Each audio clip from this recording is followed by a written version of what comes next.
Covering news where you live, this is 5 News.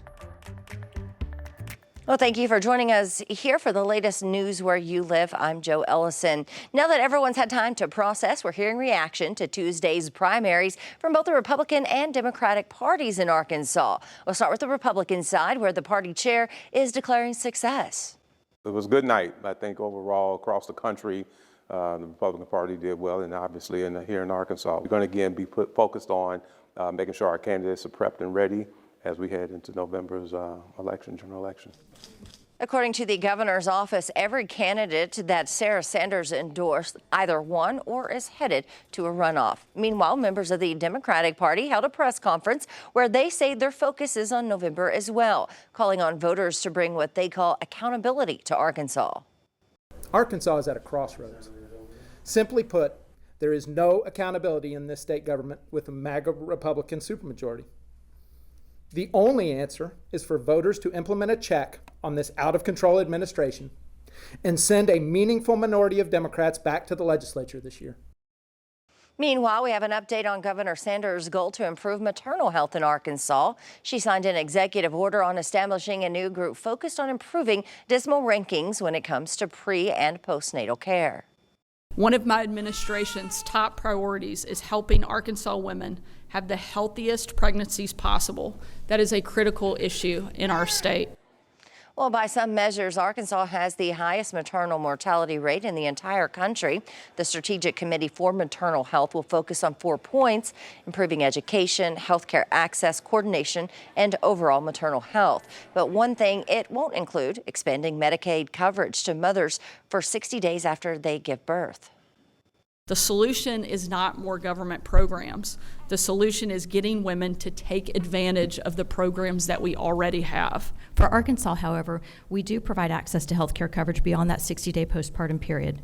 What we don't do, and what this executive order will help change, is ensure that women and their families are aware of their options before that 60-day period ends.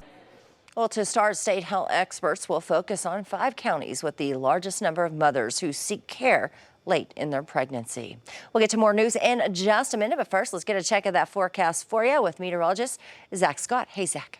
Hey, Joe. Scattered showers likely across 5 countries as you go through your morning hours. Now, as we get into your Thursday afternoon, we'll likely see a lull in the activity, though a stray shower or 2 can't be ruled out anywhere in 5 countries.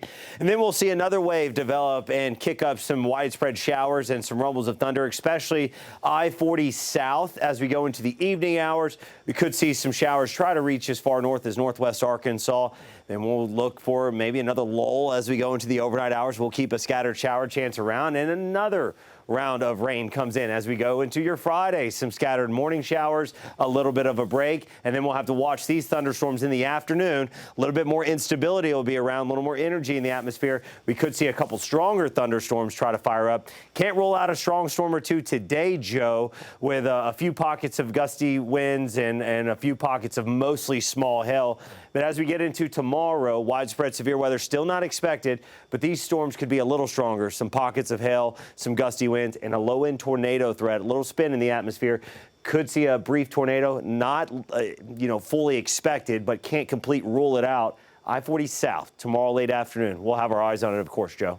All right, thanks for that, Zach. Well, Harbor House in Fort Smith has been helping men free themselves from addiction since the late 1960s. The facility is undergoing an expansion right now. 5 News reporter Jacob Lethe was there, and members of the organization and the community were celebrating the soon-to-be renovated Big Red House. It's just been make do. Make this into an office, make this into a dorm room, patch this thing in the kitchen, and do the best we can. But a couple years ago, the dream of having a more modern and larger facility was part of our strategic plan. And a new, renovated facility is exactly what the Harbor House will soon have.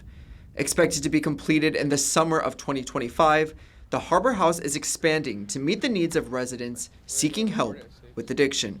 The 112-year-old building, which was once the Rosalie Tillis Children's Home, will soon have larger resident capacity, a new library, and a new kitchen. When complete, we will then be able to house 44 men in treatment in a much more modern facility. You can see the pad over here. That pad will be for a new dining hall and kitchen facility, which can also be used in the evenings for AA meetings, NA meetings, community type meetings, other things. Director of Residential Services Kirk Du Bois, who was once a resident of Harbor House himself, is now working to help others face addiction. As I look back over my time as a client and my time as an employee, one thing stands out, and that's that people that work here are what make it special here. And we've always operated in this old red house kind of as best you can, right? This is what you got, make it work.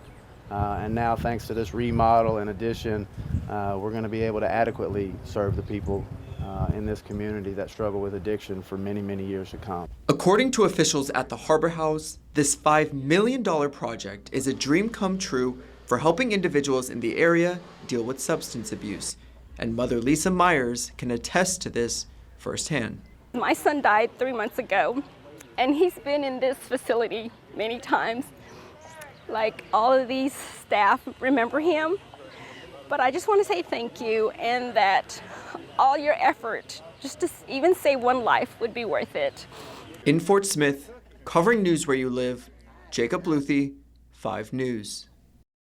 Well, thank you for joining us here for the latest news and weather where you live. Make sure to catch up with us again tomorrow, right here for more.